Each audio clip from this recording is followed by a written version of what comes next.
Yeah, I don't know what I'm doing. Imagine you've been posting YouTube videos for 10 years and then roughly 6 years into it, you finally figure out what ends up working, so you start experimenting with different styles and genres to see if it ended up working, and if it didn't, you have to go back to the drawing board and restart from scratch. Well, that is exactly something that happened to me, and now knowing what it is that I finally want to do on this platform, I can't really take it back, because when something does very well for you, you'd kind of want to do it again. And again. And again. And again. And again. And again. And again.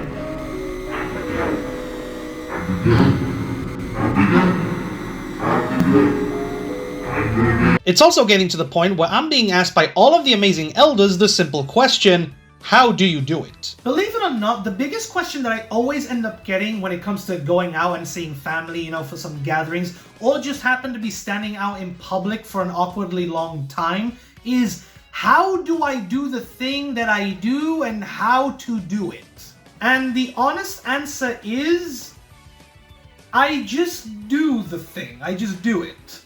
I remember a while ago, I ended up getting a DM from a family member linking me a post where apparently someone wanted someone else to teach their son how to make YouTube videos online, similar to like what I do when it comes to gameplay videos. Yeah, that's true. Someone in the year of 2025 at the time who has a phone and possibly a laptop could not go on the internet to search up a tutorial and instead was planning on paying someone to teach someone else how to make content.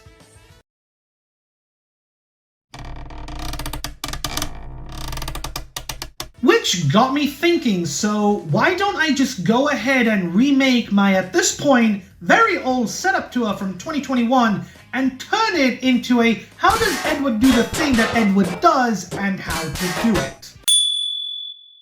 Now, another question that I seem to end up getting is, do I memorize all of my lines before I even record anything? No. I read them as I go, I memorize as much as I possibly can as I go, I'll do multiple takes as I go, and in one final attempt I'll try to remember the full sentence as I go. So let's go. It's a new day, and it's time to get to work. I get dressed, I get food, and I instantly walk out the front and only door to my house. Oh, you thought I was joking? Yes, it's in fact very true that I happen to work an 8-hour shift every day, which means that most of the time... I'm sadly not at my desk for most of the time. I'm instead working in janitorial, meaning that I end up talking about toilets and cleaning instead of talking about video games. I'm sorry, but there is another. Their name is Thunderflush. However, once I'm done with the workday, or just so happen to have days where I'm not talking to both a mop and a bucket, that is when I head on over to the office.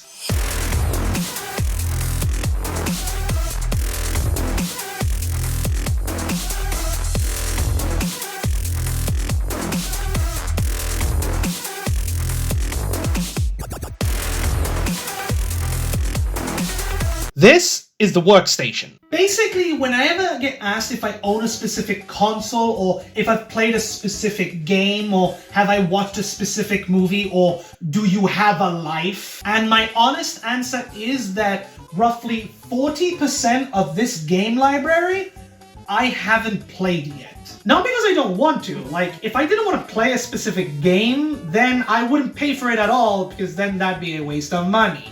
But simply due to the fact that about 70% of the time I'm having to deal with IRL job stuff, and then the other 30% I'm having to deal with the average day-to-day living, you know, dealing with family, doing the streams for you guys, and just average stuff in general. Now, depending on the type of video I'm working on, the process will be different. For instance, regular gameplay videos where it's just me playing a game would be a simple thing to do. So I've decided not to only pick a random video, but instead go through one of my most heavily edited and most recent episode from my series, The Creator Connected Universe, or KKU for short. Most of the time, I'll try to stick with just one topic per video. Like, for example, the Wii Sports video, we just ended up focusing on the Wii Sports series. When it came to the FNAF episodes, we just spoke about the official FNAF games. When it came to talking about Smash Brothers, we just talked about the Smash Brothers series. You get the drill. However, there will also be that rare instance where I will only sometimes talk about one game per video, similar to how I did with my Sonic Colors video and Penny's Big Breakaway video. If by any chance I don't happen to own a game or a game in a series, then Amazon will be my main go-to place for that stuff. Or better yet, I'll try to find the games locally and physically if I can. And where did that get me? I'm 7 games away, baby! But for the sake of today's demonstration, I'll be taking a look at our most recent episode, Apish Trial, the Donkey Kong video. Now, the one thing that I always try to get across in my videos is essentially just to mess around. I never go with the intention of reviewing or criticizing something seriously. If you want to see someone or a different channel to criticize something or review something very seriously, boy, do I have a channel for you. Either way, one thing that I always end up doing before writing a script is to take down several notes. This is one of the most important parts in the video making process next to the filming and the editing, and usually when it comes to making notes, I use my phone's notes app.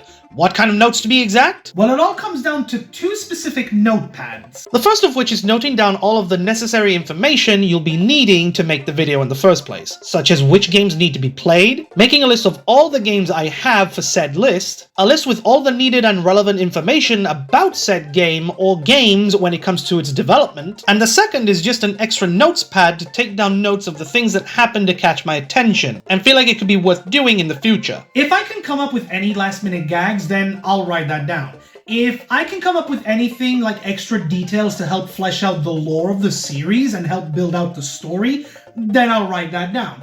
If something happens to me or I say something funny that I think is worth putting into a video, then I'll write that down. It doesn't matter if you use it soon for an upcoming video or if you just have it shelved for years collecting dust, because coming up with things on the spot, if you don't write them down, you will most likely end up forgetting what the idea was in the first place. Once all of the notes have been taken down, it's finally time to play the games and record them. Now when it comes to recording any games from my Wii U, Xbox, PS4, PS5, Switch, and Switch 2, I have each... Oh no! Yes, I am very aware that at any moment I can cause a local blackout just by looking at this mess. Each HDMI cable from each console is fed through this tube, which allows them to all end up in the same spot, so it makes it easy for me to switch out the HDMIs whenever it is I want to swap to another console on the go, and simply connect it to my Elgato HD60S capture card. However, my PS2 gets its own very special treatment.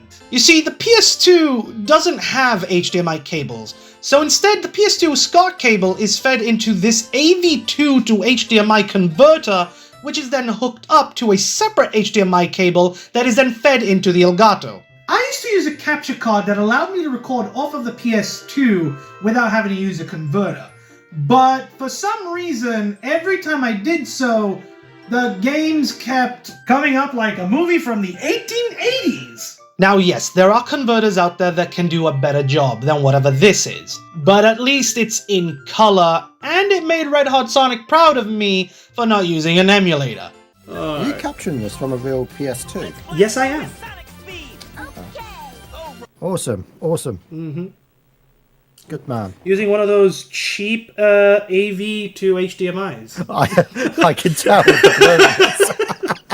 Then the Elgato is hooked up to my PC and my main monitor. For the longest time, I've always used a laptop and a TV for my setup, but just as of last year, if not probably exactly about a year from now, this hulking beast has been doing all the work without breaking a sweat. Will I ever fix this mess behind my desk? No. Because every time I try to do it, it always ends up looking like 2 snakes started doing a mating ritual. And fire hazards are amazing. Also, yes, at least once or twice a year, I happen to end up evicting a small house spider from this room in particular. Yes, I clean this room as much as possible every time I can, but when your apartment just so happens to be right above a garden, then we have a problem. Anyways, back on how to making the Edward. Once everything has been hooked up to the PC, I can finally hit the big red button.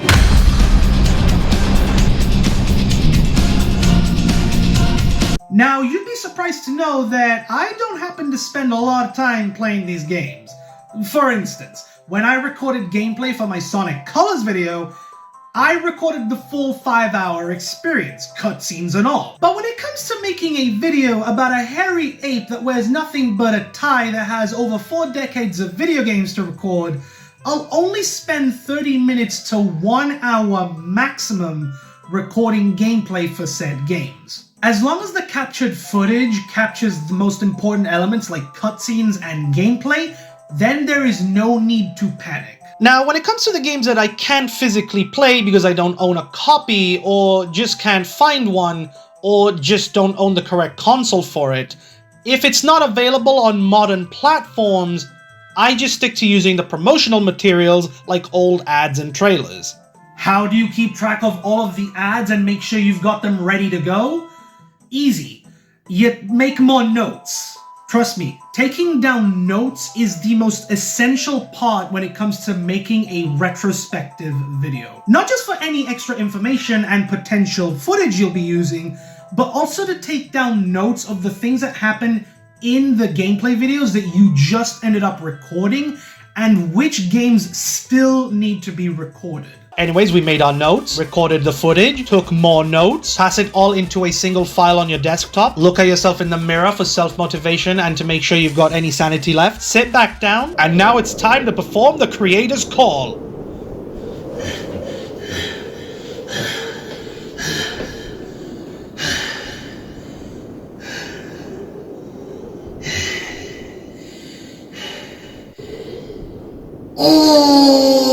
So at this point, this is where I start taking some names down. Usually, I would make a post on social media if anyone would want to have an appearance in a video. Or sometimes, I'd ask them personally, individually, because depending on how many creators decide to join in this video, it determines on what the script should include. Knowing that my videos contain mostly some sort of story element to it, I try to keep things as simple as possible so that I can keep the story itself as consistent as possible. Not just for the story, but also depending on the way the cameos are done and the way they appear. For example, during my Smash Brothers video, Just Cole went through a rebrand phase, meaning his old creator look was gonna be outdated come the next episode. So, I would have to find a way to seamlessly transition from the old look into the new one. How did I do that? Rebrand virus. It sounds stupid at first, but when someone decided that they wanted to switch up styles, you need to find a way to work that into your series. Now, how many made it into the DK video? Over 20 creators ended up being in this video alone. What you're seeing here is a list of names of the many creators I have currently collaborated with. Along with that, there's extra bits of information next to each of their names, such as where they originated from in the series lore, are they taking part in said video, have their cameo bits been done yet, what roles are being given, and how the cameo has been filmed. Sometimes it would be VO only, VO with a talk sprite, green screen, animation, you get it. This is also a great way to keep track of the canon in the series. So if I wish to reference something from a past video or where a creator is from, it is all listed here. Not to mention, it also helps with credits. Having to make credits is important because if someone helps make something specifically for your video, always credit them under the title they helped create it. It can get a little frustrating at first because there's so many things you need to keep track of, but trust me, making lists of all of the names that appear in a video helps out a lot. Because if not, then you're going to be running around your Discord DMs like a little mouse asking people if they've gotten a specific role or not. So, I got everything ready, all of the names are down, it's time to write the scripts. That's right. I said scripts. Plural. You see, I usually tend to make separate scripts depending on how many creators end up being in the video. For example, my Sonic Colors video only had one script made since the only people besides my matey mates were just 2 other creators with very small roles, while my Olympic Games and DK video ended up getting 3 scripts each. I mainly split my scripts into different chunks. Like, for example, we've got the main script that houses the base timeline of the entire video, like the game reviews, the stories, the lines from some cameos here and there, working as the main video timeline. And then we have the side scripts. These only contain the lines for the cameos that end up being grouped together depending on what scenes they need to do. When those creators then finish their bits, I then go back into the main script and I update that one so that we can have cutaway moments throughout the video to feature said scenes. In the case of the DK video, I had Xpool and Luke travel to Cole's house only to find him on the floor, so their side plot is to go take him to the hospital. Then the second side script to include Nokai, Mr. Lag, and just Max T attending the court session throughout the video. This is also a great way not only to expand these segments to feature more creators, or to have better scenes than originally planned, but it's also a great way to hide creators from being spoiled and from leaking the full video's story idea. Now granted, a lot more people get the main script, but those who get the main script don't get the side scripts, and those who get the side scripts don't get the main script. They only see the updated terms like insert segment 1 here.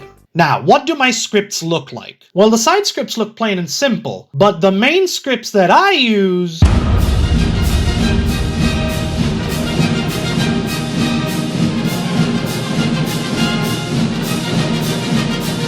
I'm in the process of abstracting just like the funny purple bunny. Just by looking at it, you're already confused as to why everything is highlighted in different colors. Well, there's actually a good reason for that. You see, to not get confused as to how each of the scripts should be made, I always color code different parts of the script. For example, no highlight means it's all in live action. Purple highlight is for the live action stuff that's indoors, outdoors, or away from the main recording room. Red highlight is for VO only. Orange highlight is read the lines as VO over relevant footage, just like how I'm doing now. Yellow highlights are for the cameos and the standalone cameo segments. Green highlight is for the green screen footage. And blue highlight means it's to insert relevant footage such as a downloaded clip or gameplay footage when it is needed. Now, that's the usual color code setup that I use, but not all of them end up getting used all the time. You may also notice that other creators also use this method when it comes to making their scripts, but for me personally,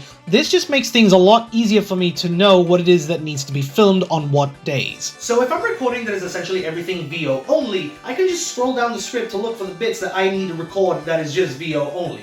And then repeat the same thing again for the other segments, whether for green screen, live action shots.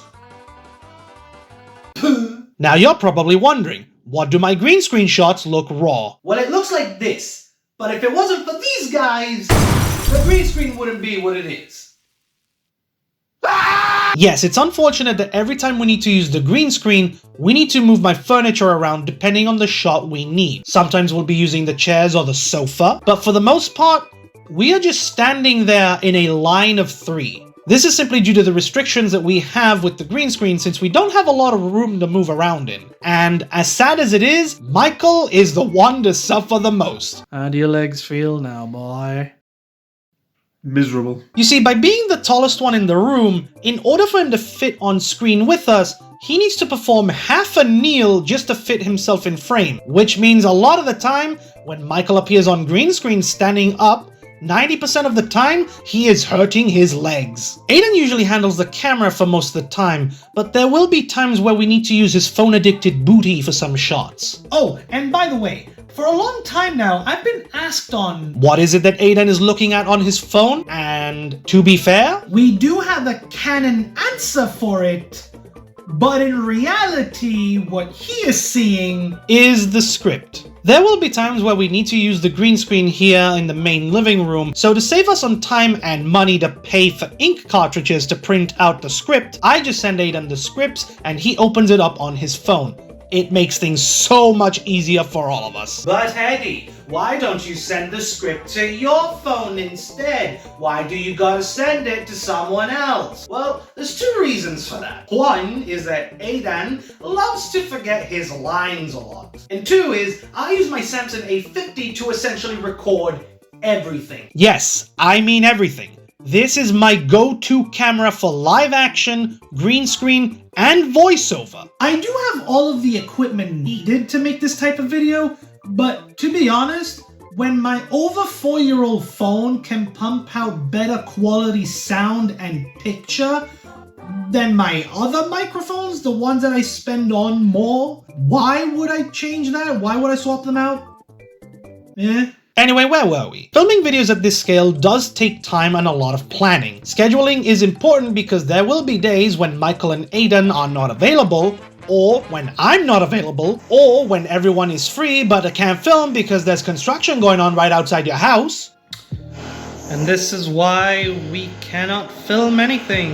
In some instances, there will be times where the house isn't going to be available for me, whether it be having guests over or just construction going on in the background and just loud noise in general. So what I do is I usually get in my car and I drive to a remote area where there won't be too much noise and just record the lines here in the car.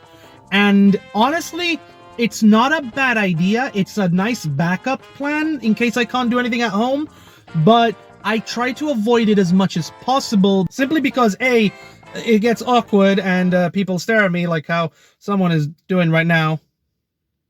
The light just turned on, so yeah, you'd figure that. But another main reason as to why I try to avoid recording lines in the car is simply because it is a bit too sound isolated. It's not a bad concept or a bad idea to record in the car, but also if I do that, I'd have to probably try to dub over everything we film that's in the living room. And if we were to do that, that'd be a bit of a problem. We'd be here forever. So I always try to record things as much as possible in the same room, just so that I can keep things consistent when it comes to the sounds coming from my microphone. But hey, as a plan B, I guess the car works as well. It's also important to color code your lines because if you can get other bits done outside of filming with the camera, then that's a good starting point. Just get the small parts done first and then include those final renders in the final edit. These usually go for the review segments, where it's just me doing the VO talking about the games we just recorded. But if some cameos got their lines done, and if a group of them got their entire side script done, I will go ahead and start creating those scenes in advance. Every scene in one video file so that in the final edit, I can just trim down to include the moments that are only needed. But when we do get to film, those are the best moments. You see, we never take these videos seriously, so about 40% of the time, we just goof around, which yes, leads to delays. Yes, we sometimes keep the camera recording and forget about it. We just waste time in daylight for green screen shots, but we have a fun time. So yeah, we just got your shit. How do it feel? That we leaving. And it makes for a great bloopers video. What? You took your chance. Oh no. Right, so we got everything filmed and the cameos are starting to roll in. Once all of that is finally set, it's time for bed! Good night, everyone! Good morning, everyone! Now it's time to repeat my morning process. Wake up at 6 a.m., go to work, stay making conversation with my cleaning materials for 8 hours straight, and depending if I need to go back out, whether it be helping with family or to do some other important life thing, it's finally time to get back working on the PC. Usually I like to get the cameo scenes done first, so if a side script is fully done and sent over, I'll get those done first. So once it's finally time to start editing the main timeline, I can easily implement them into the final render. If by any chance those cameos are not done yet, I'll always have a blank wall of text on screen for at least 5 seconds saying which scene goes there. Sometimes some cameos may have to end up dropping out simply because they could be too busy to even do something small, and if that ends up happening, there will be times where the segments will be altered or even cut entirely. But most of the time I allow every cameo to do some improv for their lines, so long as they stick to the story that needs to be told. So they'll send multiple takes, as many as they want, and then they'll throw me off in the editing phase. Would that clip be this one? Bro.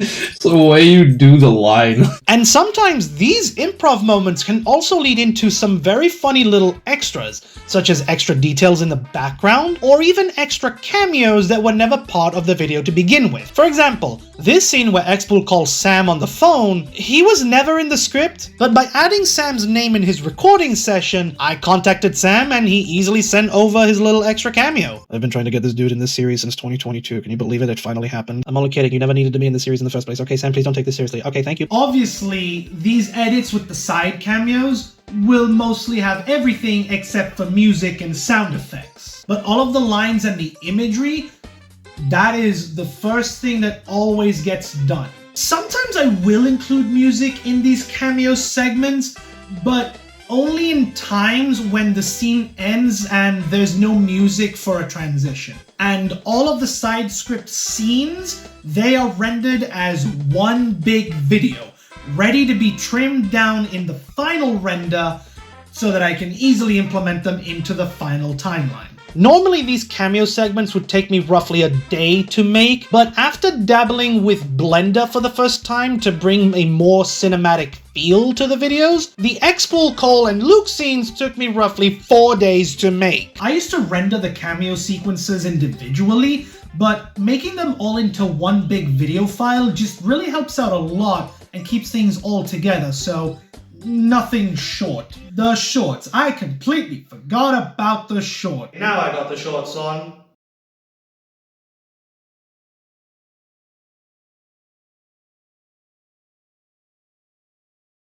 Now you may know this man. Sam procrastinates. Yeah, he's back.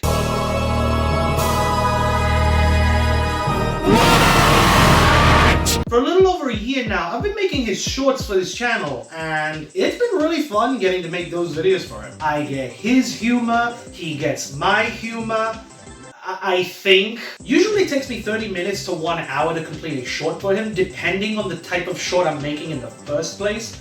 But usually what I end up doing is I'll skim through an old or a most recent video and or stream, and I'll make a short out of that. I'll try to pick out some funny moments, whether it be his game not functioning properly, or his Discord VC saying something funny. Thank you, Kenny, Wallace, Matt, Patrick, Careless, Gerbil, Pasquale, Sess. Basically anything that seems eye-catching to viewers, and sometimes we'll have discussions back and forth to see how we can improve on the shorts for Sam to upload. But for the most part, I just take this as a hobby. The 2 reasons I have for this is 1, I like editing, so I'll do that, yeah, and 2, it helps me practice my own editing style at the same time. And as an example of this, here's the editing timeline for one of Sam's shorts. Most of the times I will be making those shorts on my main PC, but depending if I'm away like on a trip or something, I'll always have my laptop on me so I can just easily get them done when I'm away from the main desk.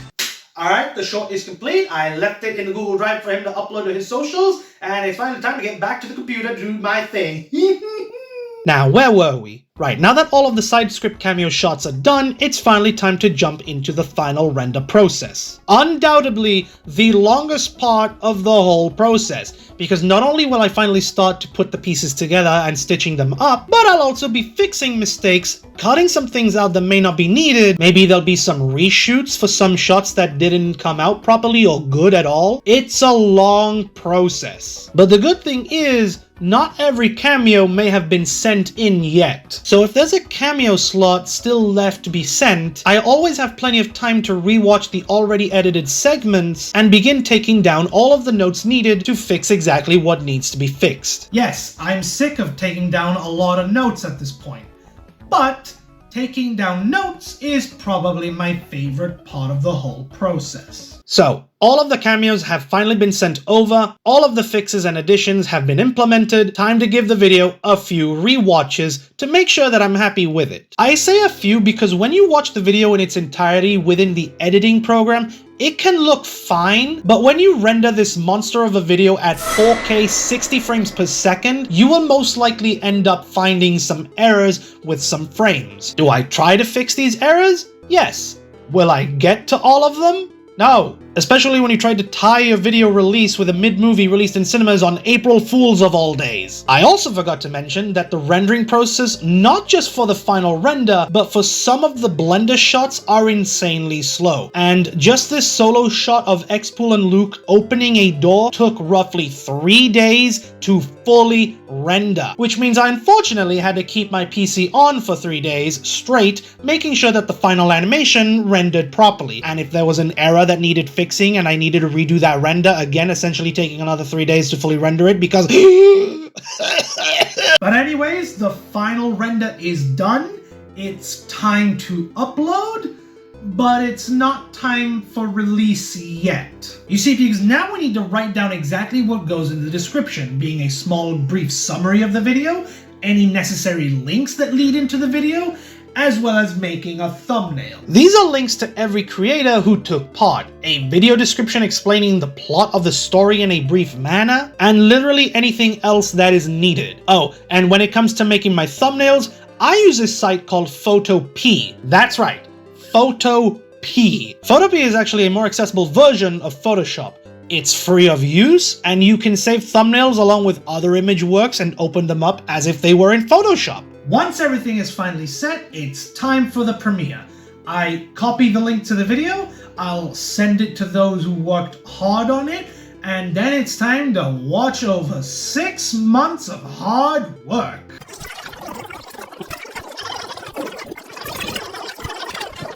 And that is how you do the thing that Edward does and how to do it. So now all you need to do is essentially do it all over again about 20 times each time you want to talk about a specific topic or game series, and then stitch it all up into one big video.